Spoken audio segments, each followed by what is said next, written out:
Hello, hello. I need um like 3 minutes and I'll be right back, okay? Okay, All that's right. it. We will wait patiently for you.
Hello, hello. How have you Hello, been? and we're back. I know. I I'm didn't get a chance to talk to you at the conference. I know it was very, very busy, and the first couple of days I was really ill. Oh, sorry. Yeah, the conference crud is a real thing. I had just come from a previous conference and must have caught a bug or something. So I think I spent the entire first day just in the hotel and then started feeling better after. So I started to venture out and improved from then on. But yeah, it meant I didn't get a chance to see a lot of you, especially at CDCon, which was right at the beginning, Yep, right? I yep. had a number of things I wanted to see there, and I just yeah. All right. Sometimes being a human sucks. Yeah, no, definitely, definitely. Did not, well, yeah, I haven't had a chance to like update the agenda or like do any of the stuff because yeah. Okay, I can share my screen, All right. and actually I have notes up here.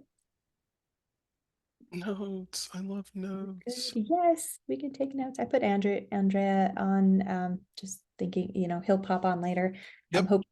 Um, but yeah, I had a couple of ideas of things to chat about before we jump into CDCon stuff. In the past, you had brought up, getting involved with academia in Hmm. some way, shape, or Hmm. form. Did you want to Yeah, chat about that a little bit? I know we wanted to sure. It is it previously is and didn't get a chance. it is not moved very much. We're still talking.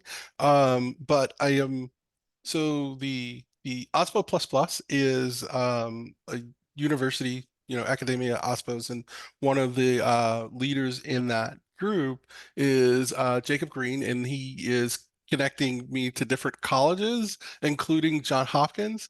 We have been very slow in that process. I am stretched really thin right now. And so but the goal, of course, is to connect the projects that we are thinking about working on with actual students who might be interested in working on these projects, and asking the colleges and better understanding like how they go about deciding what open source projects are interesting to the students and how they engage in that community. Right. And That's a the Sorry. that's a difficult one, right? Because there's two facets there. There's the computer science facet, that piece, the coding piece and learning that stuff. But then there's also the topic that you're researching. Yeah, no, that's exactly it though, right? And that's the challenge. Like, how do you make those selections? And the other thing we talked about was actually your idea of doing the workshops. And so I started some conversations with the Jenkins folks, and would they be interested, in helping us pull this off, or what would that look like? And I'm hoping to have some other conversations to find like sponsors for that, because that might be Yes. great for something like Google to get involved with or Amazon to get involved with. JFrog. Yes, JFrog. I As remember a, those I have guys. a, Yeah. yeah, I have a personal, push that I'm working on, trying to work on it. We'll see how far I can get with this, but something that's Okay. been on my wish list forever has been having some kind of a DevOps day at Exactly. a college, right? Just a single day where we introduce the actual tools that these people are probably going to run into at their very first jobs, and maybe already have as interns, hopefully. Yes. But I know what I discover, and a lot of the biggest complaints that I hear from companies that are hiring is that sure, they get students that can code, right, but they have no experience or any familiarity at all with any of the tools that you need daily when you're developing software. It's more than just writing code. And Yes. I know, like, universities, we can't, they can't do it all, right? You gotta start with the basics. You gotta start with the good foundation, the coding skills and that kind of stuff. But there's a lot of software process and a lot of tools that are going to be brand new to these students when they get out into the workforce. And I think it's something we could help with, at Yeah. least give them an idea. No, I do too. I think you're absolutely right. And we need like the companies that, build those tools to kind of help us like set up and build that environment. And of Yeah. course, no one's going to go into this business and not know JFrog. I mean, it's just Well, well, I mean, and that's a challenge too, right? Because you don't, it's difficult, I think. Well, I'm going to say this and then you're going to laugh at me because we have a very good example of how this was not the case. But it's most difficult sometimes for vendors to go in and do things at universities because there's some politics involved, there's some influence involved, there's some money involved, right? I don't really know the background on this, but whatever it took to get like Windows operating systems into just about every lab in every campus Mhm. was a pretty huge deal for Microsoft, right? So these things we have to consider. But there's also Yes. a lot of organizations that already do this that we might be able to, work with in some way. I mean, we have, the big hacking groups like Major League Hacking. They already have connections with universities. Yes. One of the struggles that I had, just personally with making an individual connection with the university is that usually the best way to do that is through a club, um, a student club, Okay.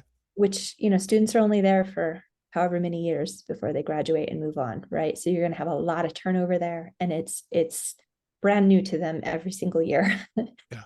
How to set up a good program, how to get the right permission from the school, how to get use of the facilities without, doing something that will get you in trouble or thrown out.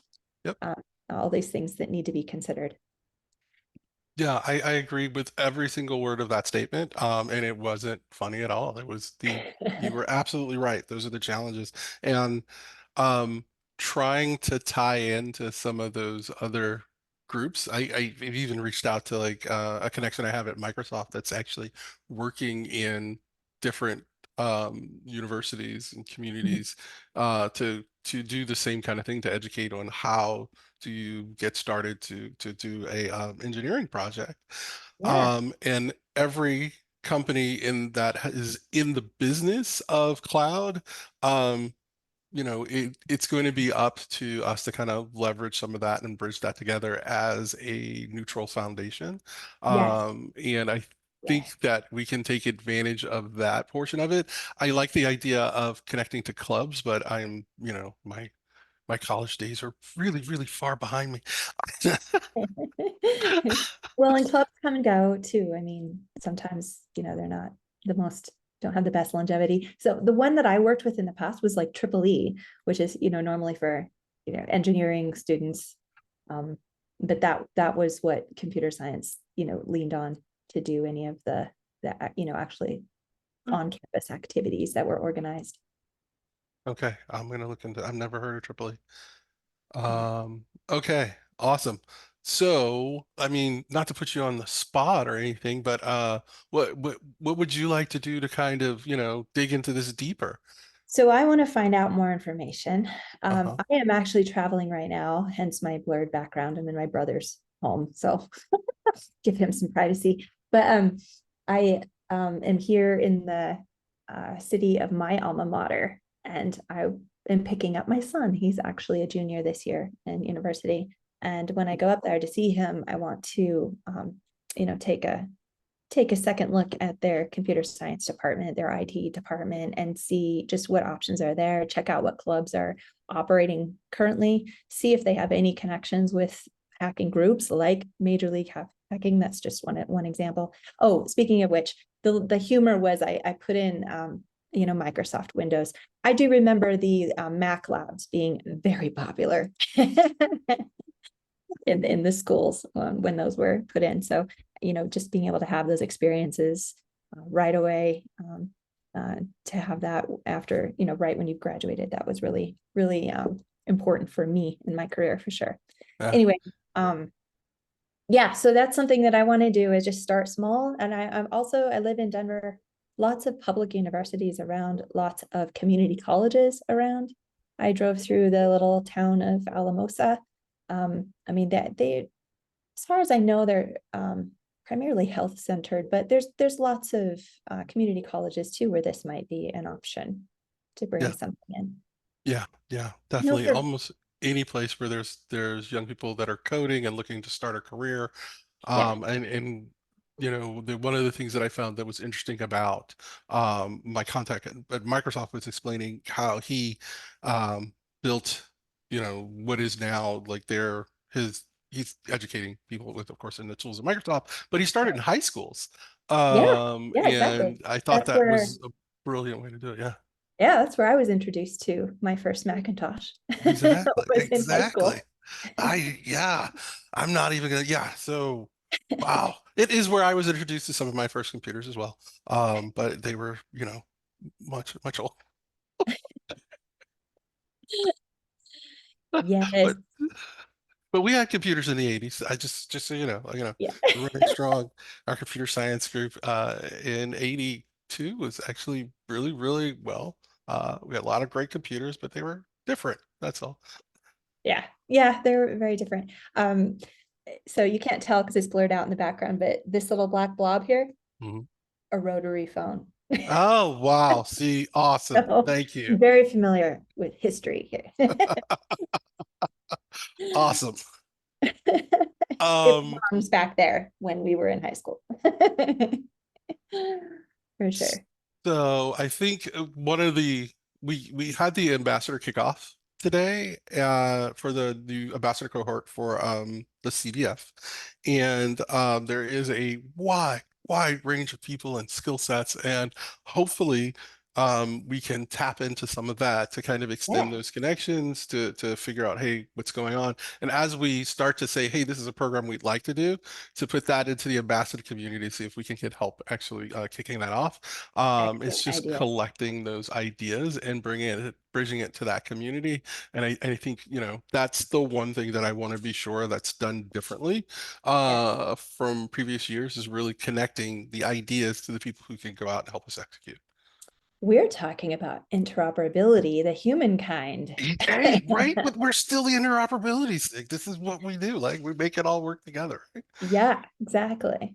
Yeah, Um, I think that's a really good idea. And I think collecting the data, like, I know it's tempting to just go out there and say, we have this new thing and we're just, we're going to drive this thing. But there's so much work that has already been done by other communities. We just need to find them yep, and utilize the same connections and the same approaches that have already worked. yep. And just that's the most successful path. I No, I agree with you 200%. I think that's it's mathematically impossible, but at the same time, it's exactly what we ought to do, right? right. Uh, The ideal situation. yeah, yeah. So, also again, putting you on the spot. Um, if I can set some of this up, would you at least would you be willing to like engage and give a little at least guidance and like figure out if there's fits for what you're looking into now in a way that JFOG can participate as well? Absolutely. All right, awesome. Absolutely. Awesome. I'm looking at, like other vendors too that would be very valuable, especially to get something that's really complete Yeah, for students. yeah. So we need source control. We need, Mhm. we need beginning to the end, right? We need source control. So I'm thinking GitHub. We need stuff like Docker, building packaging software to begin with. We need deployment resources. So there's a few vendors out there. There's Civo. There's um, oh, I'm missing a ton, but those that can provide like a simple framework to deploy into Yep. that's temporary. Amazon, of course, the big cloud providers, Google, Microsoft, all of those might be able to help there as well.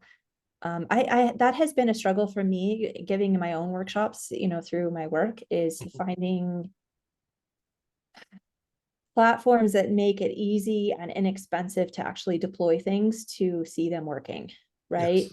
And sometimes you just need something simple for a couple hours, just to see it work and to play with it. And that has been a challenge for me because it's Okay. expensive. I mean, Mhm. we are still in this, bandwidth and time and storage costs money, and every minute counts. So finding providers that are willing to do that for a short period of time at some benefit to them, I would hope, Yeah. it's been a challenge.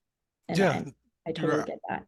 no, you're absolutely right. And I think that that's part of where getting that list of like, hey, these are all of the pieces that we need. And Yeah. then, saying, okay, like you mentioned GitHub, and it's like GitHub and what other vendors, right? And then Yep.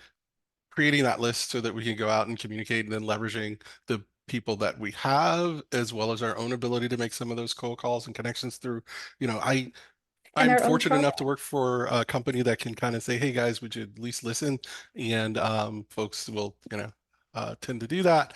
And so definitely leveraging that as well. But having the list of, okay, these are all of the pieces we need to get in place. These are the people that we need to talk to. Because as you're mentioning this, I'm thinking, oh no, I know that guy over there. I know that guy over there. I know that guy over there. And so these are ways that we can bring this together and be impactful. Yes. And And that's the challenge, finding that sweet spot where it's both beneficial to the community that we're serving, but beneficial to those vendors as well. That's going to be yes. key, and even getting them involved at all. Yes. And that part, I think I have some spiel for that.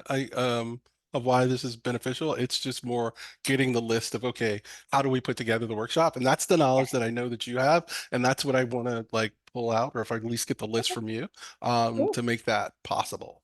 Yeah, Okay. definitely.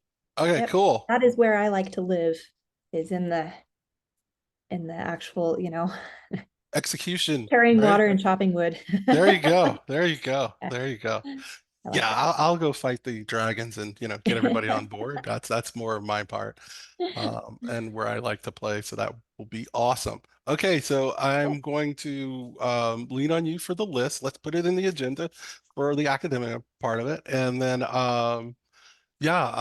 yeah, get the start pulling the pieces together because I know the Osmo Plus Plus, they're interested in the different colleges are interested, and they were super interested in the idea of, oh, we can do a workshop and you can begin to learn because that was the model that were a lot of the smaller colleges were trying to introduce people Uh-huh. to like engage in like they want to do like a Python workshop or these were things that they were already working on and getting partnerships for. And if they have existing partnerships with vendors as well, will probably engage and lean on some of those. But it's really just, let's figure out like all of the pieces and I'll find all of the people and bring them together. Okay. So, okay, cool. Do you have a link for OSPO plus plus? That's something that I viewed What last do time I you brought it have? up. Let's see. Um, I don't know if I do. I can ping Jacob and get a link for us. Let me just Okay. ping him and then we'll add it to the thing. Cool. Because the only thing that I have is like the next event at the UN. Oh wait, Osmo plus plus. Oh, what do you know? Osmo plus plus org. It's exactly what you think it would be. Okay, going into the chat.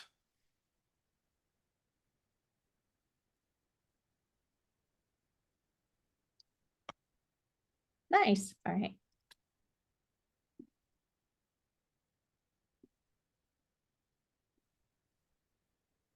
Very cool. All right. Yeah. And so, yeah, it's kind of nice because it also extends into government as well. And I never really stopped and thought about what a government OSPO would be like, or, Yeah, very great. cool. Okay. All right. Well, we have an action item there, so we will make it move forward. Yeah, no, I'm loving Um, this. that famous quote. Let me look it up because I don't want to get it wrong because it's so nicely put the way it is. That Martin Luther King quote: "If you can't fly, then run. If you can't run, then walk. If you can't walk, then crawl. But whatever you do, you have to keep moving forward." So All it's right. our goal. All right. Next thing I have on the agenda, and I'm leaving CDCon and OS Summit stuff for the end, just in case Andrea can join us, because I know he was there as well. Hmm. Uh, but I just wanted to point out the state of CICD report that just came out recently for 2024. For those of you who aren't aware, you can find it here on the cd.foundation website. You can download the report here. We had them, Slash Data was involved as well doing this report for us last year. They did an excellent job. There's a lot of information. I'll just open it up here so we can take a look. But there's a lot of graphs and the analysis. So they put out this survey, get a ton of different responses from different regions across different areas of companies involved in software. So you're going to get different types of answers from different people, of course. But they do a really good job of explaining, not only their methodology and where all this data is coming from, but just, gathering the information, displaying it in a way that makes sense, and then making some analysis on why it is the way it is. Now, we know that'll never be perfect. There's always something, that maybe someone hasn't thought of, but it's good to get these discussions started to talk about why we see some of these statistics the way we do. But for our purposes, for interoperability, I just wanted to point out that section 4.2 and 4.3 actually even use interoperability in the term. So I don't know how many of you, or if you, the DC, have had a chance to even look at this report yet, but it's something I'd love to take some time to digest, read through, I'll share it here. And then maybe next time in our next meeting, we can talk about some of the analysis that came up. Sure. I actually, yeah, I've read the report. I announced that it was out and available in. Was it announced to CDCon, right? Yes, I announced. Yeah, it was announced at CDCon, and it was one of the things that we did bring up. And I have read the report and given feedback on it as it came in, and had great conversations with the Slash Data folks as well as CloudBees, who Yes. is actually the company that sponsored this for the CDF. And again, to what you were just to extend that point that you were making about the usefulness of the information. This is a great tool to kind of not only level set where you are, but what other companies are doing and the struggles that they're having. And if they're similar and you see people, that are having your journey, you can ask some of the same questions and challenge some of those vendors to say, hey, these are the issues I'm trying to solve. How are you working towards helping me solve them? And also ask that of us in the CDF and especially the interoperability SIG, like how are you thinking about solving some of these problems? And it was really interesting about like some of the mixed use kind of things where people had like multiple tools and some of them were hosted, self-hosted, while some of them were like using whatever their cloud provider had. And the mixed use ones, at least according to this report, seemed to be the most successful. And that was like, for me, that was an aha moment, or at least like, okay, but why would that be? I would think like in the age of like IDPs, like last 2023 for me was like the year of the IDP. Everybody showed up and said, here's my IDP. It's going to be awesome. Right. Um, but yeah, I get to start talking about this and talk about this report forever and ever. I did a lot of interviews Yep, yep. for CityCon about this report. I'm in the middle Um, of blog writing too. So promoting this information, I think it's good information. We just need to get it out there more so people are aware of it. yeah, Um, yeah, and definitely help even extend that survey. I mean, they survey over 10,000 people for this, so this is a really good wide data set. And the way that the survey is done, it's a very general survey, and then they break up the categories to create this particular report. nifty. Yeah, I think this is the what you were just talking about mixed Hmm. usage. Yeah, Yeah, self-hosted and managed CIDC platforms. And then on the reverse, we've got using multiple tools, whether they're self-hosted or managed or not. I think using multiple can cause some problems as well, yes, longer yes. response times. So, yep. Anyway, interesting stuff. I just wanted to bring that up um, again, and then I want to dig into it a little more and maybe invite some more guests to speak on this the next time we have Mm, our meeting. that's a great idea. All right. Um, put that in the notes.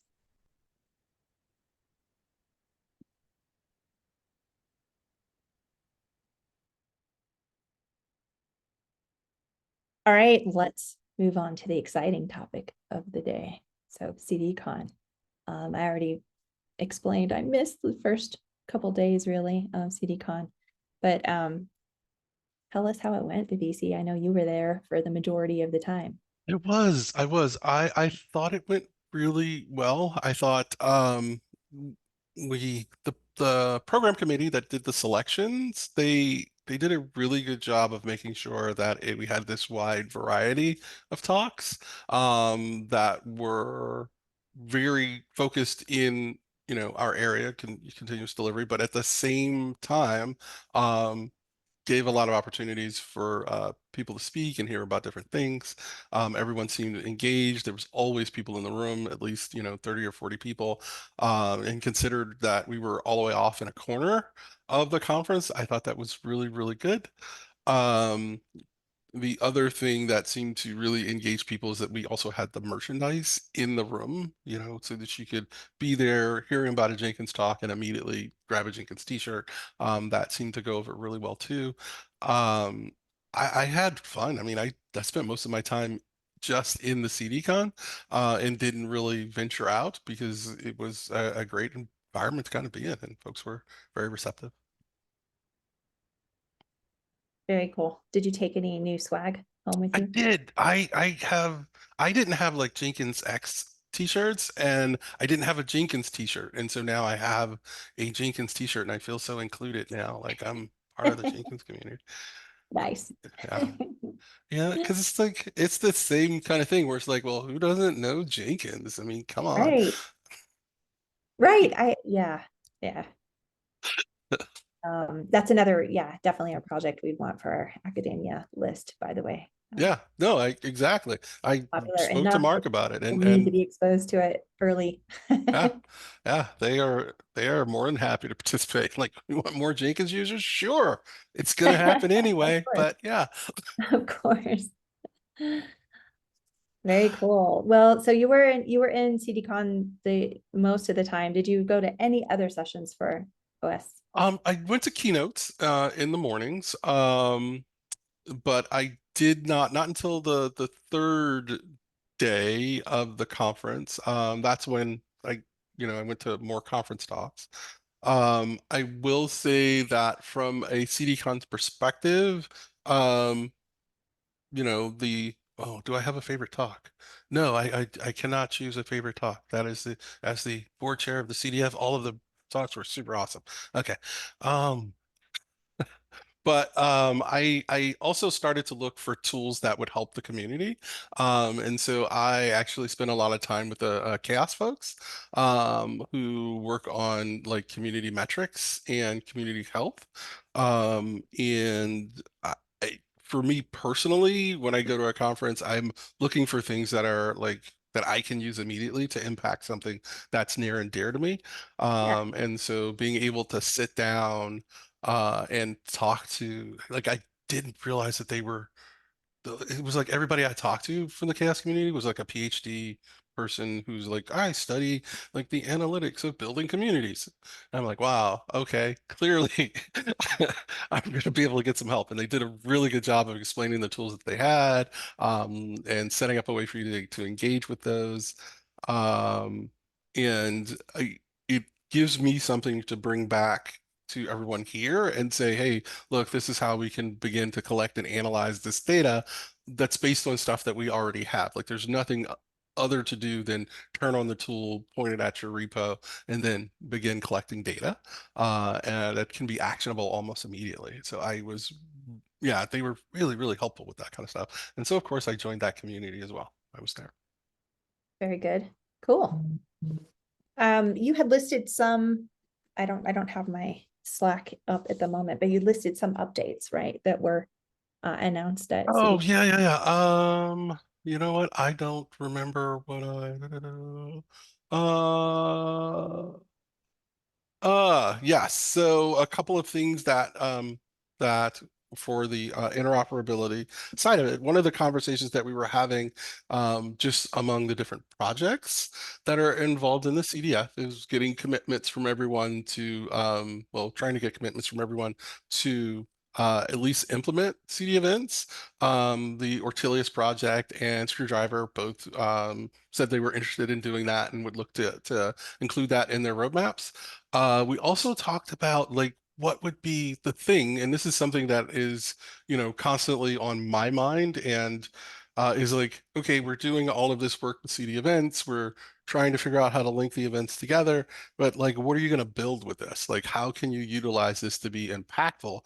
And one of the things that the Ortelius folks brought up was like, okay, we can use CD events to implement, some of these things that come out of OpenSSF, and be able to collect information about, the bombs and centralize that and get, to be able to test like, oh yeah, these, I have all the pieces that I need and they're safe and secure. And that's one of the things that they were talking about utilizing CD events for, and trying to figure out, okay, what's going to be the project that supports all of this is the conversation that we were engaging in. It was a lot of fun. And it let me take something more concrete back to, my leadership internally where I work to say, hey, look, this is what people are thinking. How can we put it together and drive it forward? And so that's the next step. Like the workshops, it's the same kind of question, right? Like what can we build next that's impactful to the community, and how does that drive and how does it work? Um, in the conversations that you and I have had, or like we've had with other people in this space or in within this hour, it's the same thing, I think. And it's like, how do we build the thing? I think that's where people are, and does that help? Yeah, I don't I know. recognize that phrase. Okay. I've What's heard the it before. Yep, yep. But yes, I think it's going to happen. The again, leveraging the ambassadors and some of that knowledge. We've also talked to, and I cannot. We have some data ops people now who are interested as well in CD events in the space and understanding how to improve that and add the data ops tool sets to the CD event structure so that we can account for those too, as we are also dealing with the same security issues. And I forgot specifically, it was some folks from Comcast and HPE, which is, yeah, those were the two people that I engaged with. They were really super interested, and I'm looking forward to bringing it into the community. Interesting. Welcome, Andrea. Good to see you. Hi. We just started talking about CDCon and Open Source Summit and what's been going on there. You were there too, I know, because I saw you there. Hi. How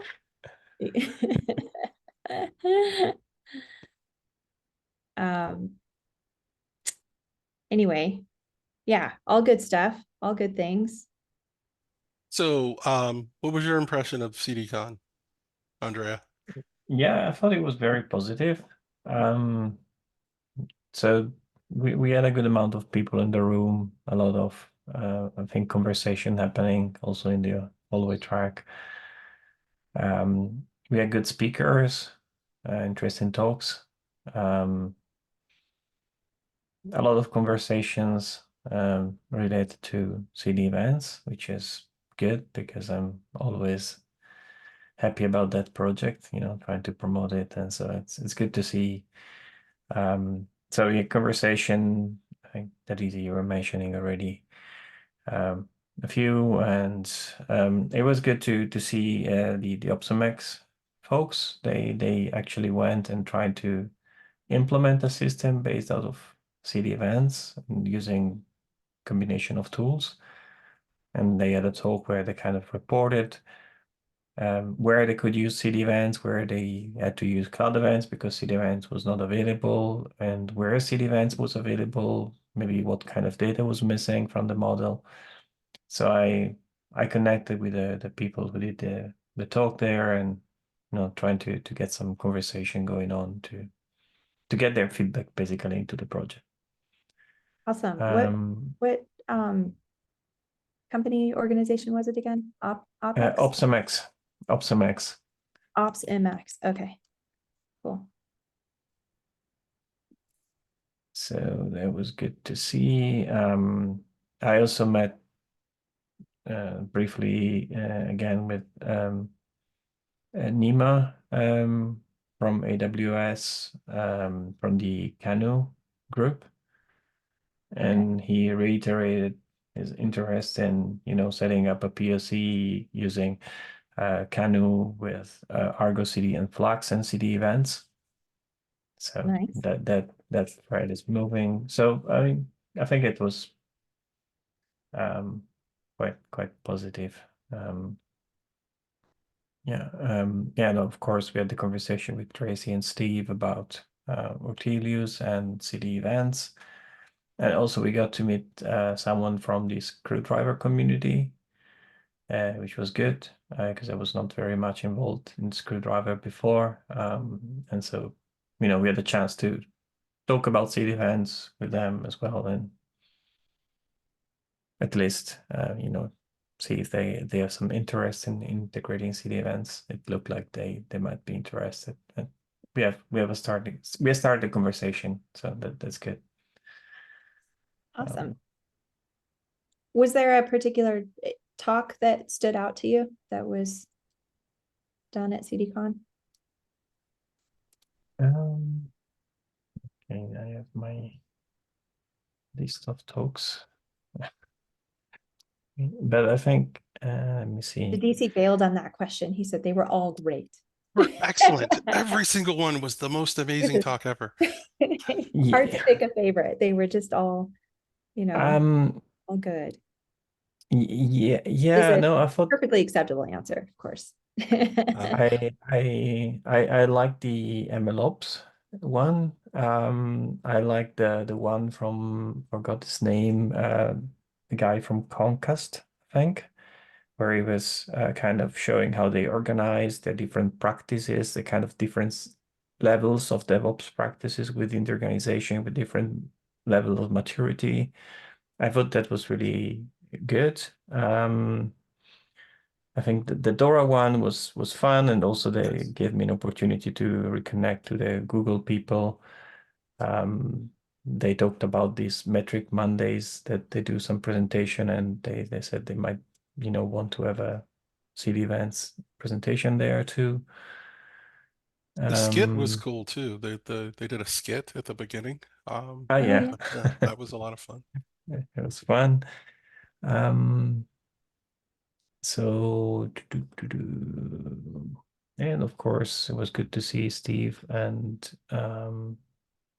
Tracy's talks. So I think that they were really spot on with the work that we're doing on interoperability. Yeah, so many goods. There was a talk challenging, why do we need several different tools, and what's the benefit, and just taking a step back and asking the question. I thought that was also interesting.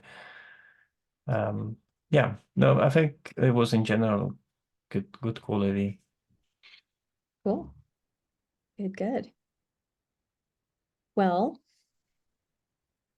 they're recorded, right? So Yes. if you missed it, like myself, who was ill for a lot of it, but if you missed it, there's plenty of opportunity to go check these talks out for sure. All right. Well, we've reached the end of my list. Is there anything that you wanted to talk about in addition, Andrea, or touch on anything else we had in the agenda? Did you see in the beginning, we talked about, our efforts with academia, where we are with that, what we want to do next. And then we did talk a little bit about the state of CI/CD report that was announced at CDCon. Mm-hmm. That's something that I'd like to dig in more and talk more details on in our next meeting. Sure.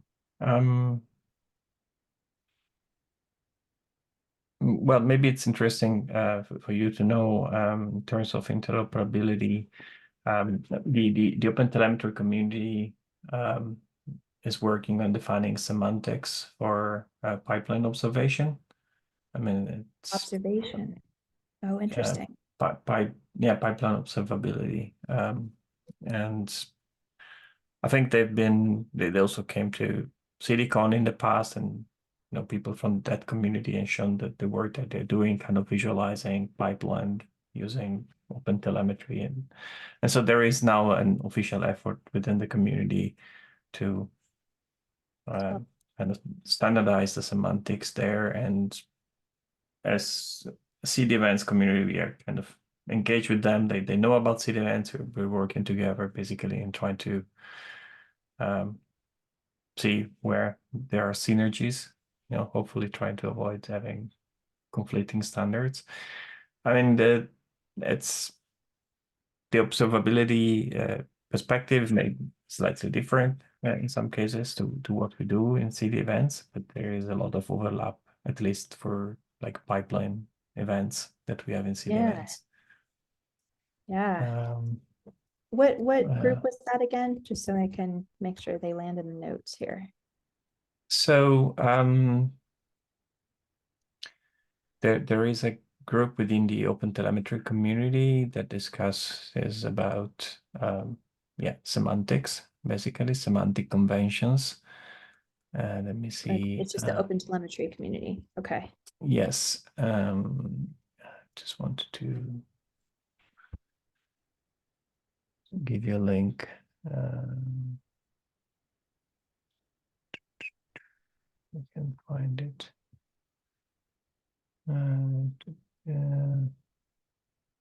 Sorry. No.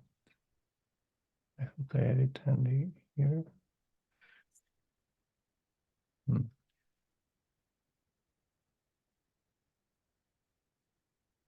Okay, well, I'll find the link and I'll put it in the notes, Melissa. Sorry.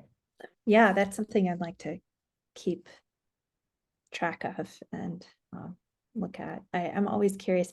I rarely get into the observability part. I'm usually always on the other side of the processes, right? And then by the time everything gets deployed, I tend to be ignorant about what happens afterward, which is not something I want to continue to be. So, yeah. Awesome. Cool. Thank you, Andrea. Yeah.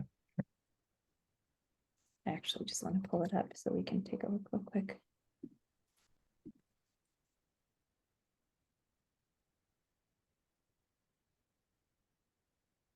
Nice.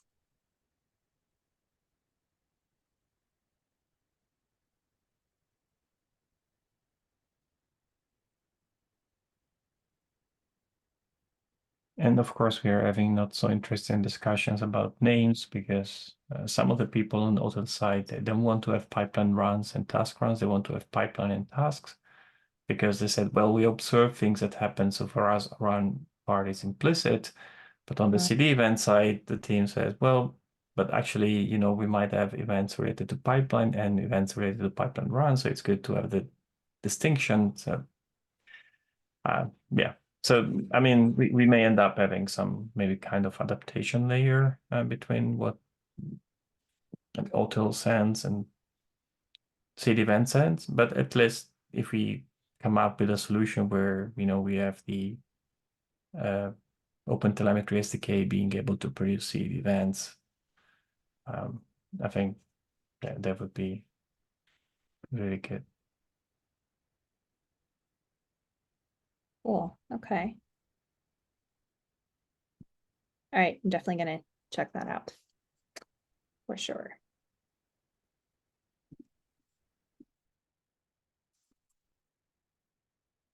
All right. Well,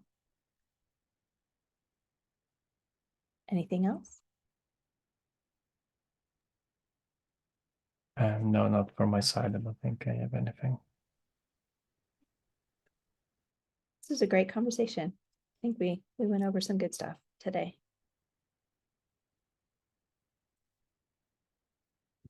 Cool. All right. Oh, here's one. The time for this meeting is going to reflect daylight savings time, finally. So next meeting, it's been changed on the public calendars. So if you have it, you know, on your personal calendar, whatever, make sure you change it. But the actual time is on the public calendar. So expect to meet an hour earlier next time. All right. Okay, speaking of next time, I'll see you all in a couple of weeks. All right. Awesome. Thank you, folks, for taking time today. Ciao. Thanks. Bye. Bye.